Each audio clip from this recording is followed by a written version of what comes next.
it's evident that we didn't play well a week ago. You can't turn the ball over 6 times against anybody and win that football game. From a coach's standpoint, you got to give Ohio U and Frank Solich a lot of credit. The football team. That being said, we can't turn the ball over 6 times to beat anybody. We got to become a better tackling team. That was evident on Saturday. We've got an excellent opportunity this week with Virginia Tech coming in here. They're a great football team. We're going to tell you that. They're one of the top teams in the ACC. They're very talented in each position. They're a typical Virginia Tech team. Bud Foster's defense is extremely physical. They're extremely fast, and they can play. You guys have seen them. They can play offensively. They're a little bit different than they were a year ago. Logan Thomas is a little different. Tyrod Taylor, but he's about 6'6", 6'7". He's an extremely good athlete, and he can run. So, that being said, we have a great week of preparation. We have a great practice today and throughout the week, and we're an excellent football team which is coming here. I'll take any questions that you have. You went up against a big quarterback last year in Terrell Pryor. Is there any comparison between the two, or just look a lot? Other than Logan's Terrell's probably 6'5", maybe. Logan maybe 6'6", 6'7". Logan's heavier. He's 250. Yeah, Pryor. They're both very physical guys, and they're good players. I mean, they're excellent players. He looks like a big tight end playing quarterback. That's what he looks like, and he can throw it. So it'll be a great challenge for us. you mentioned the missed tackles? How much is that almost overly stressed this week too? Because not only do you have a big quarterback you got to take down, but they got a couple running backs aren't bad either. Well, David Wilson's a great player, number 4. He's an excellent player. He's a world-class sprinter. I know he's a triple jumper. He's got world-class distance in the triple jump. And we got a goal where, and if we meet throughout, and that same thing in Florida. If you're in single-digit missed tackles per game, there's a great chance you're going to win a football game. Against Southern Miss, we were in the 9 to 10 range. As long as you can stay in that range, and we're about the same week before. We weren't close to that last week. That's our goal every week, and we work. There's 2 things that we really pride ourselves in. That's number 1 is protecting the football, and number 2 is tackling. And we didn't do either one of those. We did that the previous week, and we have to do that against Virginia Tech to have a chance. Virginia Tech kind of thrives on wearing you down and making your defense be on the field way too much. How do you counter that? Well, address that? You just have to get off the field. I mean, you got to get off the field on 3rd down, and you've got to play great defense. And I think the thing that we did a week ago with Southern Miss is you got to make that. You got to force their offense to go the length of the field, and with all your special team units. And we didn't do that a week ago. We did it prior to that. So we got to get back to playing to win, which is playing great defense, getting off the field on 3rd down, tackling well, protecting the football, scoring in the red zone, and of course the kicking game. You got to win that part of it. We've been good at that. We weren't very good a week ago, so we got to get back to being good in all 4 of those phases. We do that, we have a great chance to win the game. What was the count on missed tackles at OU? At OU, it was way too many. Way too many. 10 plus. I guarantee you that. Another problem has been 3rd down. Offensive with 3rd down, I think 2 for 12 for the season on 3rd down conversion. Now that's a big deal against Virginia Tech. There's no question. I think against Southern, as far as Virginia Tech's what they're giving up. No, what your offense has done, they've only converted 2 of 12. I think we're right at 50% against Southern Miss. I could be wrong. I think we were right at 50% against Southern Miss. Yeah, but you're right, Chuck. I mean, you got to convert. To be successful, your offense has to convert on 3rd down conversions, and defensively, you got to get off the field on 3rd down. It's the key to both areas, and we have to be able to do that to be successful. Is the running game even more stressed because you want to keep Logan Thomas and Wilson, those guys, off the field? And you've had success in the first couple of weeks with Tron and Trayvon. I thought Tron and Trayvon. I mean, Tron put the ball on the ground 1 time, which is unacceptable. They both ran pretty well, and we got to continue to do that. As long as you're moving the chains and time of possession was off last week. We got to do a better job with that. As long as the week 4 was pretty good in our favor. As long as those chains are moving, whether you're running, you have to have a good mixture. I think the one thing that we can't do offensively, I've stressed it over and over, is we can't become one-dimensional. We're not good enough to go out there and beat you throwing it all the time. We're not good enough to go out there. If we become one-dimensional against Virginia Tech or anybody, we got major issues. We can't do that. We got to be able to do both. We got to do a good job mixing the run and the pass. I don't know that was an issue last week, our issue was turnovers. I mean, you went back and Billy and I looked at it hard. I mean, it wasn't they stopped, we stopped ourselves. And we can't do that. Was it more of a defensive where they were maybe disguising the coverage, or just tough game for a freshman quarterback? I got a call from Bobby Pruitt at 5:30 on Sunday morning, and of course I was up. But I said, Bobby, what the hell you want? He said, Doc, he says, let me tell you something. He said, Chuck, you probably remember the day Byron left his first year as a third-year player.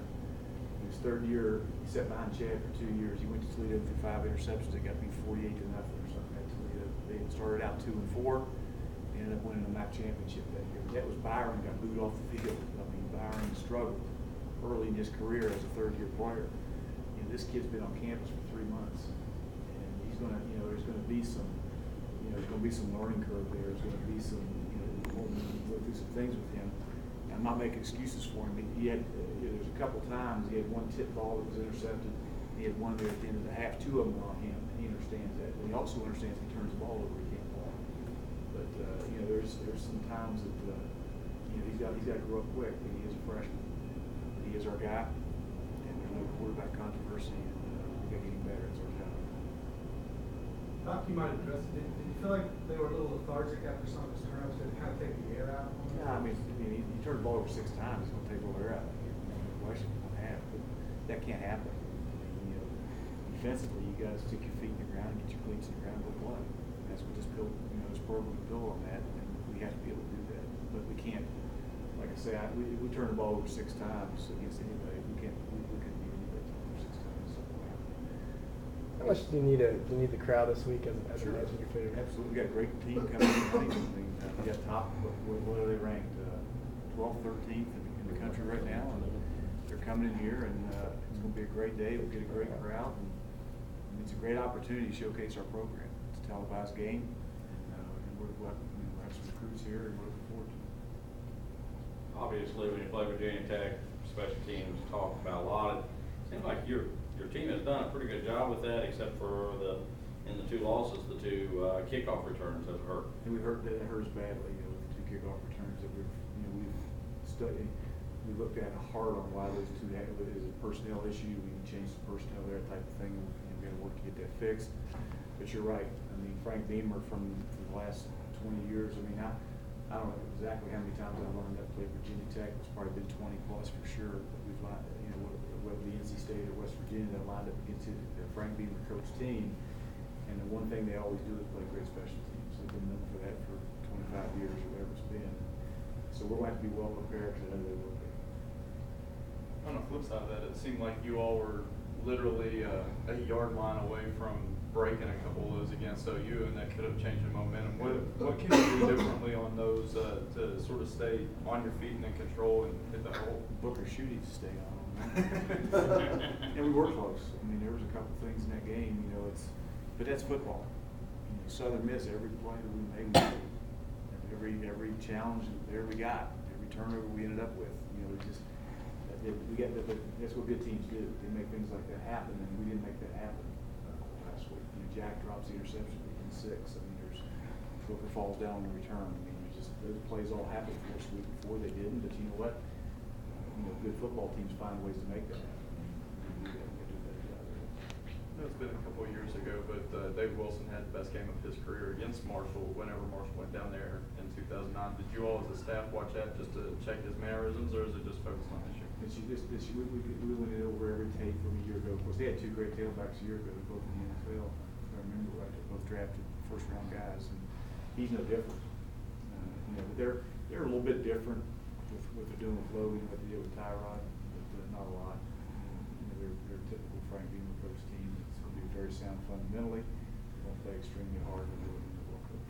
What did East Carolina do to kind of limit their attack that you saw? They just made plays. I mean, they flew around, made some plays, did a nice job. And, East Carolina played well. What about that game? Virginia Tech's defense held them to like 112 total yards. Talk about that defense a little bit. What jumps out at you? I think what jumps out at you is the speed of the defense. That one corner 20, he's a great player. He's also a punt returner. And you just watch those defensive linemen run, I mean, they're typical, that's why they're either winning the ACC or they're in the top, they're Florida States or Virginia Techs, and that's why they're playing for the championship. That's why they played Stanford in the Orange Bowl a year ago. That's the kind of players they have. And they've always, Bud Foster's done a tremendous job with that defense. They recruit great players and they get them lined up in the right place and they play extremely hard. It seemed like A couple of your defensive captains yesterday were talking about, it felt like maybe as they checked to the sideline, maybe you tipped your hand a little bit on the defense too soon, that they looked and you made sure when they checked and then they ran another play, and they said they felt like you guys made a nice adjustment at halftime. Is that just a thing you continue to work on out in practice? Like, we got to be smart guys about when we make our move and Well, whatnot? you try to disguise certain defenses, certain coverages. The thing that they were doing to us a week ago was they were coming up and they were freezing us at the line of scrimmage, and if you show a certain blitz, you got to be able to come out of it at times and mix some things up, which we've done a good job. Rip's done a good job with that. We got to continue to do that. But, Virginia Tech's not a team that that really freezes like Ohio was. They don't come up and freeze the line of scrimmage and do some things there. But when you play teams like that, you got to make sure that if you're going to show a blitz and they're going to check back out of it, then you got to be able to come out of your. It's like a checker game or whatever. You got to be able to come out of your stuff too at times, and we have to be able to do that. Is Eric injured? He got a little bit. He got hurt a little bit. But he should be out there today. I think he'll practice this week. What about Rouse? Do it again. Rouse. Rouse is banged up a little bit too. I'm not for sure if he's definitely out at this point, but he's got some issues. It seemed like Arkansas State tried to kind of load the box, put 8-9 guys in the box, almost forced Logan Thomas to beat him. You kind of have to pick your poison with this offense. I think you pick your poison with anybody you play. You've got in today's world of college football, if you load the box and stop the run, then if that quarterback can beat you with his arm, you got issues out there. You can't take same deal if you play cover 2 all the time, you're playing 2 high safeties with 5 under or whatever, then they got the ability to run the football. So, you got to mix and match, and that's part of this guys in coverage is dropping an extra guy down late and doing some things there to help you in that situation. But Arkansas State, the thing about Logan Thomas, if you do load up that box, he's got the ability to beat you with his arm. And if you play somebody that doesn't have that kind of ability, that's why you try to force people to become one-dimensional. If you can take that away, and if they can't beat you throwing, you're in good shape. If they beat you throwing around, then you got problems.